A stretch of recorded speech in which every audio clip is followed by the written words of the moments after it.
एक दिन गौतम बुद्ध अपने शिष्यों के साथ एकदम शांत बैठे हुए थे। उन्हें इस प्रकार बैठे हुए देख शिष्य चिंतित हुए कि कहीं वह अस्वस्थ तो नहीं हैं। एक शिष्य ने उनसे पूछा कि आज वह मौन क्यों बैठे हैं, क्या शिष्यों से कोई गलती हो गई है।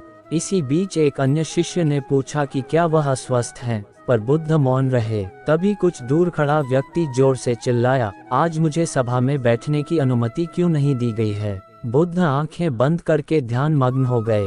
वह व्यक्ति फिर से चिल्लाया, मुझे प्रवेश की अनुमति क्यों नहीं मिली। इसी बीच एक उदार शिष्य ने उसका पक्ष लेते हुए कहा कि उसे सभा में आने की अनुमति प्रदान की जाए। बुद्ध ने आंखें खोली और बोले, नहीं, वह अछूत है, उसे आज्ञा नहीं दी जा सकती। ये सुनकर शिष्यों को बड़ा आश्चर्य हुआ।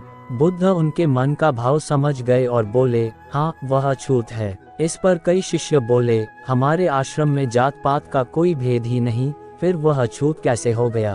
तब बुद्ध ने समझाया, आज वह क्रोधित होकर आया है। क्रोध से जीवन की एकाग्रता भंग होती है। क्रोधी व्यक्ति प्रायः मानसिक हिंसा कर बैठता है, इसलिए जब तक वह क्रोध में रहता है तब तक अछूत होता है।